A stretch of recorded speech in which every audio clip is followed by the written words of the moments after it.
Zombie maps, for the most part, are set in a single location, but there are a few maps that have players venture into the world a little bit more, such as Moon having us start in Area 51, then head to the space station. Mob of the Dead also falls into this category with Alcatraz Prison and the Golden Gate Bridge. And then there's Revelations. Now Revelations is one whole cohesive map, but the way it's divided into several points of interest gave me an idea. What if I treat each area as its own map? So Spawn would be one area, Origins and Mob would be a separate area, same with the Nact and the Apothicon, and so on.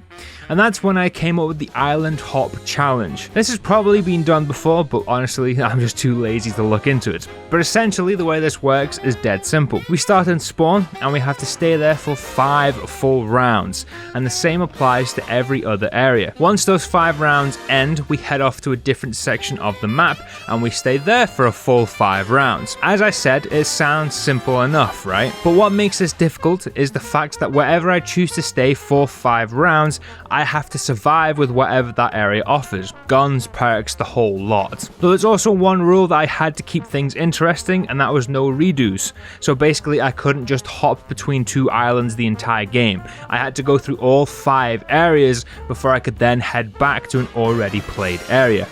And the goal for this was to hit round 50, by the way, so yeah, how fun.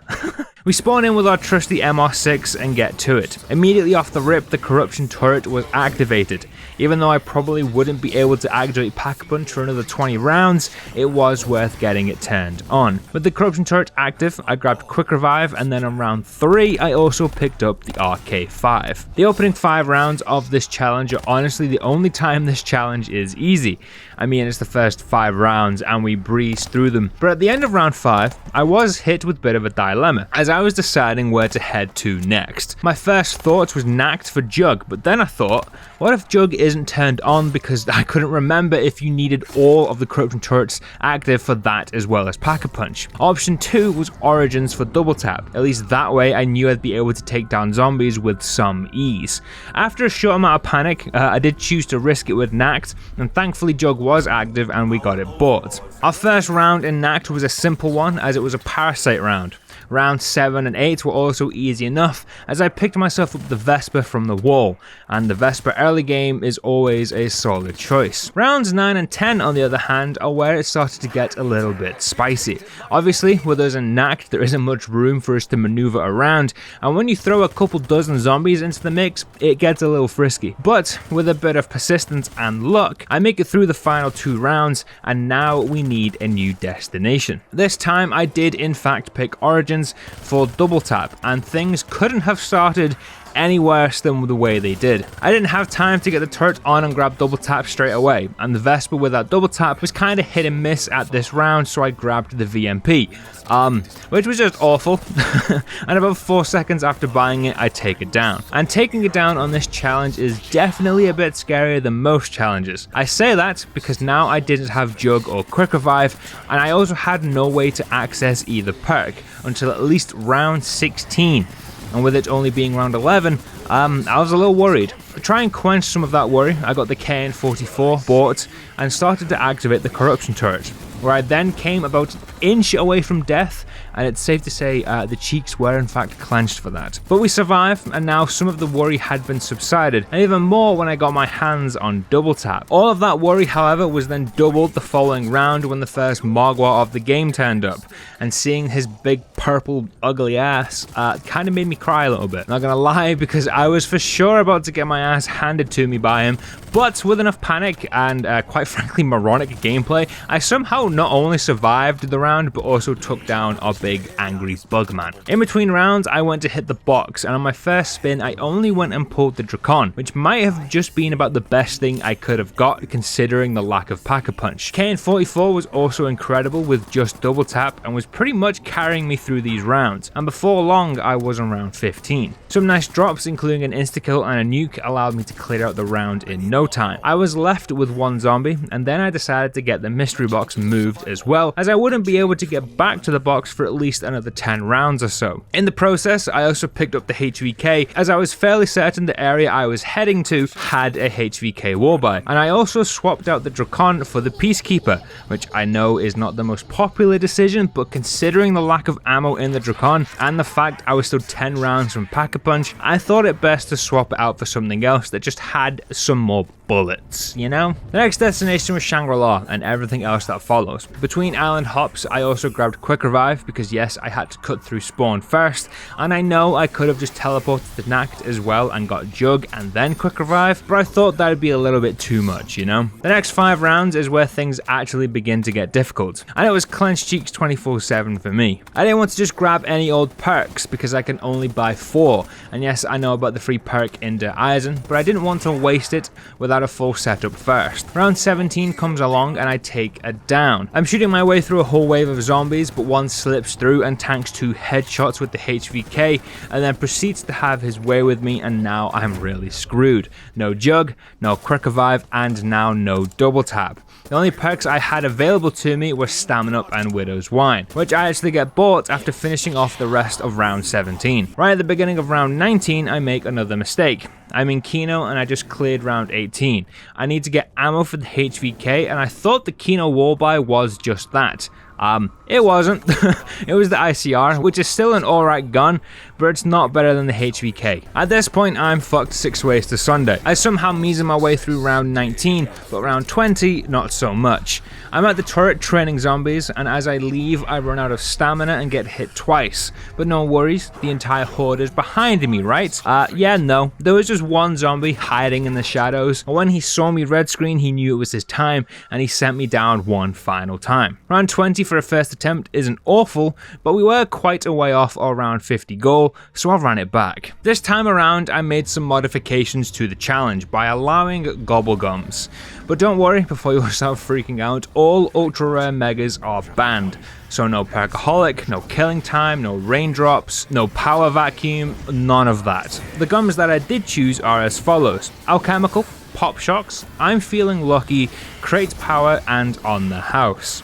I tried to pick gums that cover each of the key areas like Pack-a-Punch, ammo, perks, and power-ups, without just picking the most OP or popular choices, although Alchemical definitely fits into both those categories, but shut up. I also added some rules regarding the gobblegums. I'm only allowed to use 1 per island. Now, I don't have to use the gobblegum machine if I don't want to, but if I do choose to use the machine, I have to take whatever it gives me. The opening 5 rounds are once again an absolute doddle. The only bad thing to happen really was me wasting Alchemical this early on, but oh well. At the end of round 5, I once again had the option for Nacht with Jug or Origins for double tap, and I chose Origins this time, but not just for double tap because the box was also there and we had another hit of the gobblegum machine waiting for us. We land down in Origins, and round 6 is a Parasite round, which is easy enough. Round 7, I hit the gobblegum machine and there is only one option I want, being Crate Power, and I only go and pull it. With Crate Power now mine, I get to spinning the box. I wanted either an LMG or an AR, mainly as they both have good damage, but also plenty of ammo, and I got neither. I kept getting shotguns and some of the lower tier SMGs and snipers until I pulled the Haymaker. I wasn't sure on it immediately, but I ended up grabbing it, which was a great choice as the next spin was the Bear. With the Haymaker, the rest of the early rounds were a breeze, and before long we were heading into Nacht. With Jug now added to the loadout, I was growing in confidence until I realized I now have to fight a Mogwai in Nacht. Not the easiest thing in the world, but with the Haymaker in my possession, it made it easy enough. In fact, the Haymaker actually made these 5 rounds incredibly easy. I went into this worried, but honestly there was no need. The shotgun just put down anything and everything that came close to me, and I was out of Nacht in no time. But before leaving, I did grab a gobblegum, being Pop Shocks, you know, just for luck. We were off to Shangri-La, and yet again, the first round in a new location was a Parasite round, which I breezed. We also had the box here too, so whilst I was fighting through the rounds, I was also spinning the box, and we got some insane luck. With the first huge pull being the Ragnaroks on round 18, and it gets better as later that same round, I only go and pull the Thunder Gun, and now I was cooking. I felt pretty unstoppable at this point, and things only got better for me once I added Stamina Up to the mix. With Stamina Up added, I went for the free perk in Der Eisendrache, only to miss it by about an inch, and of course during my second attempt, the anti-grav ran out and I couldn't complete it. And upon landing, I took out the final zombie, and we were already off to a new location, being Verrückt, and it was also the final location of this rotation. Verrückt is where things started to get challenging as we were into the 20s, but luckily for me, I had another gum to get, and this time we got ourselves on the house, which gives me one free perk, being Speed Cola. Won't lie, a part of me would have liked maybe Widow's Wine, or maybe even Mule Kick, but speed is still good. I had some great guns for these rounds, but they weren't exactly the most ammo efficient weapons. So for the most part of these 5 rounds, I spent my time training the zombies around the turrets, and then using the thunder gun to take down the wave. This was working pretty well, but as I said, ammo was a bit of a problem. Luckily, the Ragnaroks were also there and were also very capable of taking out a large section of the round without me needing to worry about my ammo. Round 24, I was down to my final magazine in the Haymaker with only about 8 to 10 shots left in the Thunder Gun, with 2 more rounds to go until I could leave Verrückt.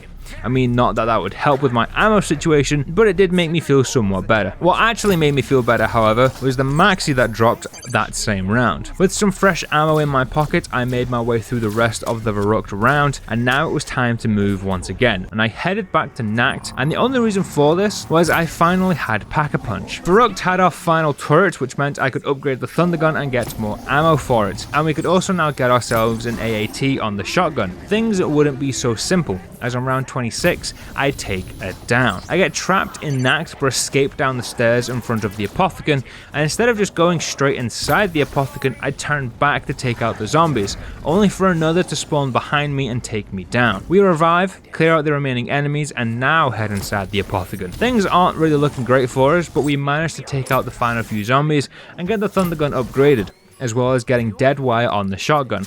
Oh, by the way, I was classing the Apothecon and Nacht as a single area, which I know is a bit weird, but just roll with it, yeah? We get back to Nacht and rebuy Jug, but now on round 27, I have another issue. Only this one is a big worm that shoots fire stuff at me. That's right, we had another Mogwai to deal with. The shotgun was not doing great without double tap, and I also didn't want to get too close to the Mogwai to use the Thunder Gun, so I just ran away the best I could, using any breaks in the chaos to try and take down this Mogwai. It was a slow process, but it worked, and by the end of the round, the Mogwai was down and I could relax. I also had a nice reward waiting for me in the challenge area thing, being a free perk. That was Widow's Wine, and I was pretty happy about that. The next few rounds were quite stressful as I trained zombies around in front of the Apothecon. The help from the Thunder Gun and the Ragnaroks ensured I made it through, but it was now round 30. I was off to another location, and I was not confident in the slightest. I chose the Eisen and Co for the next location as I wanted Stamina Up, mainly because it's a godsend when it comes to training. I've been training quite a lot this game around the turrets, and I was feeling pretty good about it. So I continued this strat through the entirety of my stay in Der Eisen. Whilst I was here, I was tempted to go for the free perk yet again, until I noticed something around 34. I didn't have quick revive, and yes, it took me a full 8 rounds to realize I was running on literally my last life at that point. But the reason I was hesitant to go for the free perk wasn't because I may not be given quick revive, it was because I wanted double tap. Only relying on the Thunder Gun was a worry, mainly due to the ammo, and the Haymaker was useless at this point except for dead wire. And by the end of round 35, I was dead set on getting double tap, so that's what I did.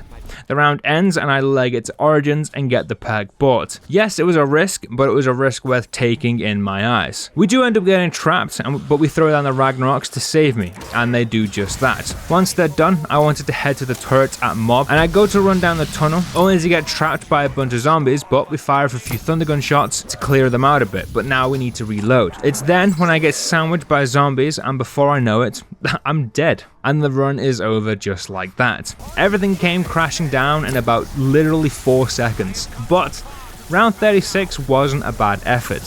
I've thought about running it back, but seriously, what are the odds I'd get the same luck from the box 2 games in a row? So I called it there. Thank you very much for watching, and as always, I'll see you in the next one.